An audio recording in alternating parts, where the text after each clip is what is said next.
का आधार बना करके चल रहे हैं, जो 800 साल से जीवित है। हिमालय में रहते हैं, जब उनको मिलकर जो काम कराना पड़ता है उसके समक्ष में उपस्थित होते हैं। अपनी शक्ति का बोध कराने के लिए जो दिव्य ज्योति रथ जो आपका आया हुआ है, इसमें उनकी शक्ति काम कर रहा है, स्वयं साथ में चल रहे हैं। जिनको दादा गुरुदेव कहते हैं, स्वामी सर्वेश्वरानंद जी उनका नाम है। और आपको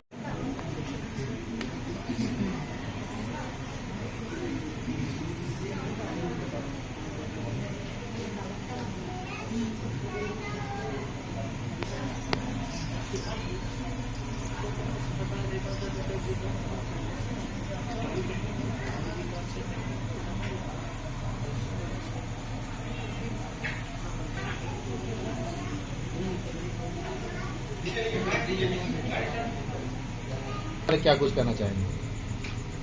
आज का यह कार्यक्रम शांति कुंज हरिद्वार युगतीर्थ से दिव्य ज्योति कलश लेकर गांव-गांव में यह भ्रमण कर रहे लोगों के अंदर में इस समय 3 विशेष शक्तियां इस समय समाज को परिवर्तन करने के लिए अवतरित हुई हैं। एक तो परम पूज्य गुरुदेव, जिन्होंने 24 लाख के 24 महापुरुष चरण संपन्न किए। उसी समय में उनके आध्यात्मिक जन्मदिन उनका समावर्ष होने जा रहा है। परम वंदनीय माता जी 1926 में आई थी, जिनको माता भगवती देवी शर्मा के नाम से जानते हैं, जो साक्षात जगत जननी के रूप में, जगदम्बा के रूप में और अन्नपूर्णा के रूप में धरती पर आई थी। उनके बारे में कहा जाता है कि जहां भी ये जाएंगी करोड़ों लोगों के कष्टों को दूर करेंगी, उनके सारे पापों को धो देंगी और साथ ही उनको जहां भी जाएंगी वे जहां भी चरण पड़ेंगे उनका तीर्थ बनता चला जाएगा। आज अखिल विश्व गायत्री परिवार में 25 करोड़ की संख्या हो चुकी है। 25 करोड़ लोगों को सही रास्ता दिखाना और उन्हें सतपथ दिखाना और सतयुग वातावरण का निर्माण के लिए अखिल विश्व गायत्री परिवार का रचना इस समय चल रहा है। और उसी अभियान को हम लोग जन जन में एक आंदोलन के रूप में लोगों को बोध कराने के लिए परम पूज्य गुरुदेव की शक्ति जो शरीर सत्ता से संपूर्ण है, हमारी परम वंदनीय माता जी मातृ सत्ता से पूर्ण है, और साथ में दादा गुरुदेव जो हिमालय में 800 साल से इस समय जीवित हैं, जिनकी शक्ति परम पूज्य गुरुदेव को प्राप्त हुआ, जो 4 जन्मों के गुरु के रूप में उनके संरक्षण में रहा, और जो पहला संत कबीर के रूप में, दूसरा स्वामी रामकृष्ण परमहंस, समर्थ गुरु रामदास के रूप में, तीसरा स्वामी रामकृष्ण परमहंस, चौथा पंडित राम शर्मा आचार्य जी के जीवन में रहा, जो एक अद्भुत रहा। उन्हीं के माध्यम से संसार में सतयुगी वातावरण का निर्माण हो रहा है। परम पूज्य गुरुदेव का एक संकल्प है, मनुष्य में देवत्व का उदय, धरती पर स्वर्ग का अवतरण।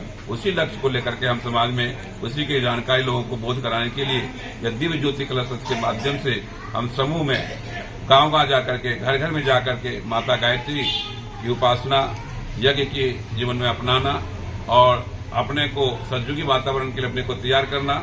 जो इसमें अपने को इस सतयुगी वातावरण के लिए अपने को सक्षम बना लेंगे वे तो उनको सुरक्षा चक्र में आ जाएंगे, जो अपने को नहीं बदल पाएंगे वे कुचले भी जाएंगे। उनका गुरुदेव का आश्वासन है। इसी संदेश को जन जन में वितरित करने के लिए, बोध कराने के लिए, अवेयरनेस प्रोग्राम के माध्यम से सतयुगी वातावरण का जो हमारा संकल्प है गुरुदेव का, वह पूर्ण होने जा रहा है। धरती पर स्वर्ग उतरने वाला है। उसी संकल्प को हम जन जन को बोध कराने के लिए दिव्य ज्योति रथ को लेकर के आपके बीच में चल रहे हैं। समझेंगे भाई बहनों, कहा जाता है कि दिव्य ज्योति के लिए आज का आना बहुत सौभाग्य की बात है, क्योंकि आज पूरा का पूरा क्या कहा जाता है कि कब आप जैसे आज ये भगवान की सारी शक्तियां भगवान की शक्ति समय भगवान की शक्ति गांव-गांव में जाकर के कैंप लगा रहे हैं, इसलिए मानव जाति के उद्धार के लिए। आज मनुष्य जाति में मनुष्य में क्या है, आज मनुष्य में दुर्बुद्धि छा गया है।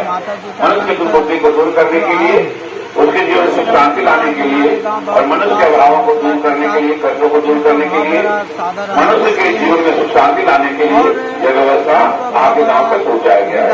उसी के संदेश को लेकर के हम आपके बीच में आए हुए हैं और आपसे एक निवेदन भी करेंगे कि आप लोग जितने भाई बहन यहाँ आई हुई हैं, आप लोग बड़े ही सौभाग्यशाली हैं जो इस दिव्य रथ का आप दर्शन कर रहे हैं। यह दिव्य रथ कोई सामान्य रथ नहीं है, भगवान की शक्तियां जो काम कर रही है। आइए ज्योति कलश के ग्रंथ के बारे में एक भाव समझने का प्रयास करते हैं। बहुत बहुत साधुवाद।